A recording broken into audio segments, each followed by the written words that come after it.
नमस्कार मैत्रिणींनो, माझ्या यूट्यूब चॅनलवरती आपलं सर्वांचं अगदी मनापासून स्वागत आहे। तर आजच्या व्हिडिओमध्ये आपल्याला छान अशी ब्लाउजला डिझाइन तयार करून घ्यायची आहे। तर प्लेन ब्लाउज पीस आहे तेव्हा आपल्याला कशी डिझाइन करावी हे लक्षात येत नाही, तर त्याच्यासाठी मैत्रिणींनो व्हिडिओ स्किप न करता पूर्ण बघा आणि आवडल्यास नक्की लाईक करून सबस्क्राइब करा।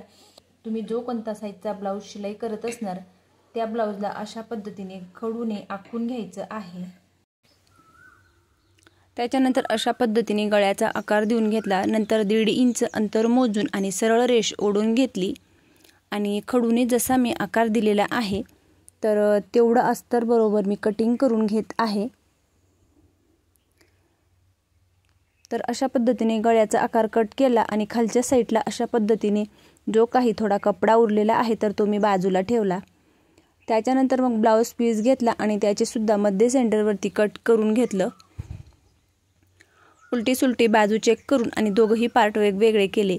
त्याच्यानंतर मग अस्तर पलटवून इथं अशा पद्धतीने ठेवून घ्यायचा आणि जेवढा भाग आपण कट केलेला आहे गळ्याकडचा तर तिथं खालच्या बाजूकडून अशा पद्धतीने मी शिलाई करून घेत आहे। त्याच्यानंतर मग जो काही एक्स्ट्राचा भाग आहे तो बरोबर मी कट केला आणि पूर्ण जेवढा आपण शिलाई करून घेतलेली आहे तेवढ्या भागाला छोटे छोटे कट मारून घेतले, जेणेकरून अस्तर पलटवायला सोपं जाईल। जिथं गोल आकार आहे तिथं जवळ कट मारायचे आहेत।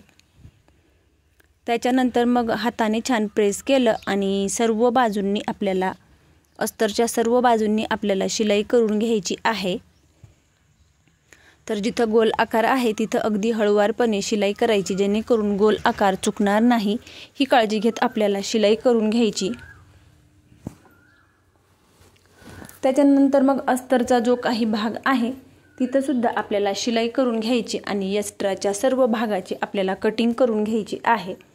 तर ह्याच पद्धतीने दुसरा पार्ट सुद्धा मी शिलाई करून आणि एक्स्ट्राच्या भागाची कटिंग करून आणि दोघही पार्ट मी रेडी करून घेतलेले आहेत। तर त्याच्यानंतर मग ब्लाउज पीसचा हा कपडा घेतला आणि तो कमी असल्यामुळे मी तो जॉईंट करून घेत आहे। त्याच्यावरती शिलाई करून परत दाब शिलाई देऊन आणि शिलाई करून घेतली। त्याच्यानंतर मग ह्या कपड्याची उंची घेतलेली आहे 7 इंच आणि रुंदी घेतलेली आहे, डबल फोल्ड आहे तर रुंदी घेतली 8 इंच। बघू शकतात उंची आहे 7 इंच आणि डबल फोल्ड केलेली आहे तर ती आहे 8 इंच। त्याच्यानंतर मग अर्धा इंचाच्या अशा पद्धतीने प्लेटा घेऊन घेतल्या। तर इथं खूप छोट्या अशा प्लेटा घ्यायच्या नाही तर अर्धा इंचाच्या येतील अशा पद्धतीने छोट्या छोट्या प्लेटा घेतल्या। त्याच्यानंतर मग तुम्ही इथं कमी किंवा जास्त प्लेटा घेऊ शकतात। तर खालच्या बाजूला तुम्हाला गळा किती ठेवायचा आहे हे लक्षात ठेवत आपल्याला हा पार्ट जोडायचा आहे। तर अशा पद्धतीने दोघही बाजूंना सेम प्लेटा करून घेतल्या। त्याच्यानंतर अस्तर बरोबर जोडून घेतला आणि त्याच्यावरती हा जो काही खालचा भाग आहे तो ठेवून आणि एक्स्ट्रा पुढे अर्धा ते पाऊण इंच एक्स्ट्रा सोडून आणि आखून घेतलं आणि नंतर मग आपल्याला एक्स्ट्राचा भाग आखून घेतला तिथं मी कट करून घेतला। त्याच्यावरती हा तयार केलेला पॅच मी ठेवून घेतला आणि खालच्या बाजूला मी सरळ रेषेत शिलाई करून घेत आहे। खालच्या बाजूला शिलाई करून आपल्याला इथं लगेचच पलटवून घ्यायचं आहे। तर मी अस्तर हा उलट्या दिशेने ठेवला, ज्या पद्धतीने आपण बाही पलटवून घेतो सेम त्याच पद्धतीने हा पॅच मी पलटवून घेतला आणि त्याच्यानंतर मग असं दोघही बाजूंना शिलाई करून घेतली। सेम दुसऱ्या बाजूला सुद्धा शिलाई करून घेतली आणि वरचा जो काही भाग आहे तो मी अशा पद्धतीने फोल्ड करून आणि त्याच्यावरती शिलाई करून घेतली। त्याच्यानंतर एक्स्ट्राचे धागे वगैरे मी कट केले आणि त्याच्यानंतर मग जो काही आपण दोघही पार्ट रेडी केलेले आहेत तिथं बरोबर मी अशा पद्धतीने ठेवून घेतलं।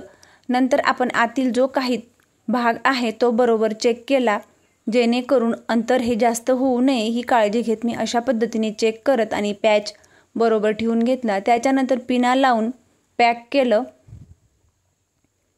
आणि त्याच्यानंतर मग मी जो काही पॅच आहे तर तो आधी जोडून घेत आहे। प्लेटांची दिशा चुकू नये ही काळजी घेत आपल्याला बरोबर तो पॅच जोडून घ्यायचा। दोघंही बाजूंना सेम ह्याच पद्धतीने जोडून घेतला। एक्स्ट्राचे धागे वगैरे कट करायचे।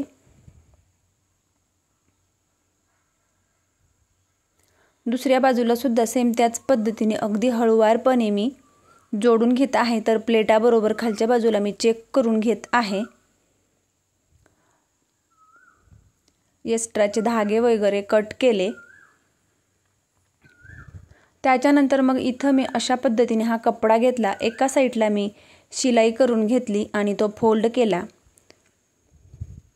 तर याची तुम्ही रुंदी बघू शकतात, तुम्ही 1.5 इंच किंवा 2 इंच तुमच्या आवडीनुसार घेऊ शकतात। तर इथं आपल्याला छान असं बो तयार करून घ्यायचं आहे।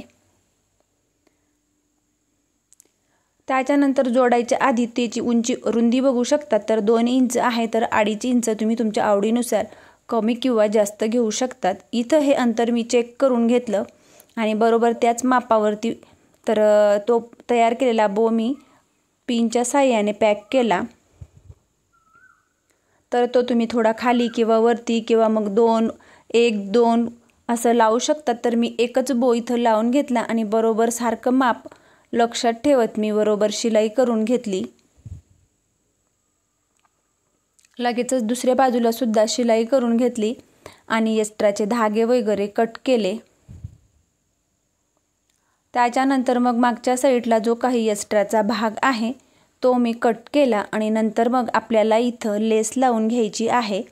तर इथं तुम्ही तुमच्या आवडीनुसार जाड किंवा बारीक लेसचा वापर करू शकतात। तर अशा पद्धतीने मी इथं बरोबर लेस लावून घेत आहे। लेस लावून झाल्यानंतर आपल्याला तर इथं मागच्या साईडला जे काही 2 टक्स द्यायचे असतात, तर मला ती टक्स द्यायची आठवण नव्हती, त्याच्यासाठी मी लगेचच इथं दोघंही बाजूंचे टक्स मारून घेत आहे। बघू शकतात, तर हे लेस लावायच्या आधीचे टक्स मारून घ्यायचे।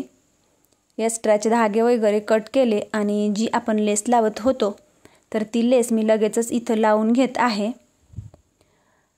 तिच्यावरती सुद्धा आपल्याला डबल शिलाई मारून घ्यायची आहे। लेस जाड असो किंवा मग बारीक असो, परंतु आपल्याला तिच्यावरती डबल शिलाई ही मारूनच घ्यायची आहे। नंतर दुसऱ्या बाजूला सुद्धा आपल्याला बरोबर अशा पद्धतीने लेस लावून घेतली। सेम दोघही बाजूंना ह्याच पद्धतीने मी लेस लावून घेतली आणि तिथं सुद्धा डबल शिलाई करून घेतली। त्याच्यानंतर मग जे काही आपण प्लेटा मारून घेतलेल्या आहेत, त्याच्यानंतर आतील जे आपण डिझाईन तयार करून घेतली आणि जो पॅच तयार करून घेतला त्याला सुद्धा मी लेस लावून घेतली आणि फायनली अशा पद्धतीने आपल्या ब्लाऊजची डिझाईन तयार झालेली आहे। पॅचला खालच्या बाजूला आणि वरच्या बाजूला सुद्धा लेस लावून आणि जो काही बो तयार करून घेतला त्याला मनी अटॅच केला। त्याच्यानंतर प्लेटाबरोबर अशा पद्धतीने करून आणि तिथं मी छोटे छोटे बारीक मोती लावून घेतले। तर प्लीज मैत्रिणींनो, माझा व्हिडिओ आवडल्यास लाईक करा, शेअर करा आणि चॅनलवरती नवीन असल्यास चॅनलला सबस्क्राईब करून जवळच असलेल्या बेल आयकॉनला प्रेस करा, म्हणजेच माझ्या अशा